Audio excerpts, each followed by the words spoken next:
Donald Trump এবং doctor Mohammad Yunus এই যে দুজনের মধ্যে যে খেলাটা সে খেলাটা কিন্তু জমে উঠেছে বন্ধুরা আজকে তার শপথ গ্রহণকে কেন্দ্র করে গতদিন আমরা যেটা দেখতে পেলাম যে আমেরিকার যুক্তরাষ্ট্রের প্রেসে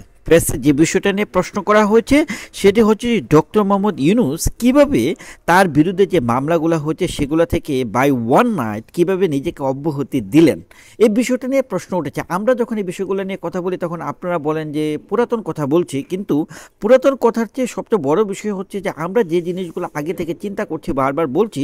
সেগুলোর প্রেজেন্ট যে রিপ্রেজেন্টেশন যেটা কিনা আসলে যুক্তরাষ্ট্রের পক্ষ থেকে আমরা দেখতে পাচ্ছি যে ডিরেক্ট প্রশ্ন যে কিভাবে doctor Mohammad Yunus by one night তার মামলাগুলো সরিয়ে ফেলেছেন। এটা একটা প্রশ্ন উঠেছে আমাদের থেকে নয়, এইবার প্রশ্ন উঠেছে যুক্তরাষ্ট্রের মহল থেকে, তাদের প্রেস থেকে এই প্রশ্নটা করা হয়েছে এবং সেটা নিয়ে কিন্তু ডক্টর মোহাম্মদ ইউনূসকে ফেস করতে হবে। দেখেন, ডোনাল্ড ট্রাম্প যার বিরুদ্ধে অসংখ্য মামলা হয়েছে এবং যে মামলাগুলো তার নির্বাচনের আগে থেকে সে হাজিরা দিয়ে আসছিল, ফেস করে আসছিল তার লয়াররা, তার মামলাগুলো কিন্তু এখন পর্যন্ত উঠে যায়নি। কিছু মামলা সে নিজেকে সেভ করতে পেরেছে, নিজেকে প্রমাণ করতে পেরেছে নির্দোষ, কিন্তু কিছু মামলা আছে বর্তমানে স্টিল রানিং। তার মানে হচ্ছে কি, আপনি যুক্তরাষ্ট্র প্রেসিডেন্ট হয়ে গেছেন এর মানে এই না যে আপনার নামে যে লিগ্যাল যে নোটিশ বা মামলাগুলো আছে সেগুলো থেকে আপনি নিজেকে অব্যাহতি দিতে পারবেন। সে এক্সাম্পল কিন্তু ডোনাল্ড ট্রাম্প সেট করতে পারেনি, because their diplomacy is way stronger than our diplomacy. আমাদের ডিপ্লোমেসিতে হচ্ছে একজন যখন দেশের প্রতিনিধিত্ব হয়ে যায়, একজন যখন চেয়ারম্যান হয়ে যায়, একজন যখন পার্লামেন্ট মেম্বার হয়ে যায়, তার নামে যে মামলাগুলো আছে সকলগুলো থেকে খালাস হয়ে যায়। যেমন ধরেন যে 10 ট্রাক মামলা থেকে বাবরকে, গ্রেনেড হামলা থেকে বাবরকে আসলে অব্যাহতি দেওয়া হয়েছে, তারেক রহমানকে অব্যাহতি দেওয়া হয়েছে just because of the use of specially miss use of your পাওয়ার। তো বিষয়টা হচ্ছে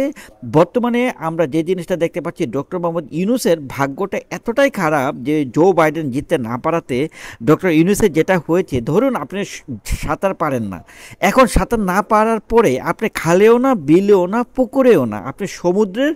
আপনার জাহাজ ডুবে গেছে, ডুবে যাওয়ার পরে দেখলেন যে আপনি সাঁতারও পারেন না এবং পানির যে টেম্পারেচার সে টেম্পারেচার হচ্ছে -50 -40। এই সিচুয়েশন থেকে আপনাকে কোনোভাবেই আপনি নিজেকে বাঁচাতে পারছেন না। আর যে কারণে আমরা বলছি এখন বর্তমানে শুধু ডক্টর মোহাম্মদ ইউনূসের তার যে প্রধান উপদেষ্টা হিসেবে যে দায়িত্ব গ্রহণ, শুধু সেখান থেকে অব্যাহতি নয়, বরং তার যে মামলাগুলো থেকে সে যে নিজেকে ইলিগেলভাবে যে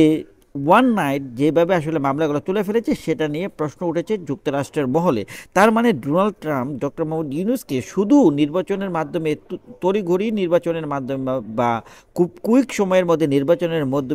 মাধ্যমে বাংলাদেশের গণতন্ত্র প্রতিষ্ঠার মাধ্যমে ডক্টর মোহাম্মদ ইউনূসকে যে হটানোর যে চেষ্টা, শুধু তাই নয় বরঞ্চ ডক্টর মোহাম্মদ ইউনূসের যে অপকর্ম বা মিস ইউজ অফ পাওয়ার সেটাকে নিয়ে তির্যক প্রশ্ন করছেন যুক্তরাষ্ট্রের প্রেসের সাংবাদিকদের পক্ষ থেকে। দ্বিতীয়ত যে পয়েন্টটা নিয়ে কথা বলবো সে পয়েন্টটা হচ্ছে যে ডক্টর মোহাম্মদ ইউনূস তিনি কিন্তু আসলে সত্যিকার অর্থে এই যে বর্তমান পরিস্থিতি সেটা নিয়ে কিন্তু সে কিন্তু অবগত এবং সেটা তার নিজের মুখেই কিন্তু সে স্বীকার করেছে যে ডোনাল্ড ট্রাম্প সরকার ব্যবস্থায় যে কোনো নেগেটিভ পরিস্থিতিতে তাদের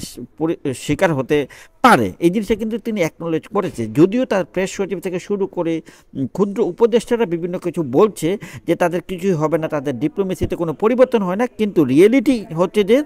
আমরা যেটা দেখতে পাচ্ছি বর্তমানে আমেরিকায় যে তাদের কূটনীতিক বিশাল পরিবর্তন এবং সেটার ইঙ্গিত ডোনাল্ড ট্রাম্প অলরেডি দিয়ে দিয়েছে। বন্ধুরা, আপনারা কি মনে করছেন কমেন্টস করে জানাবেন। Thank you so much.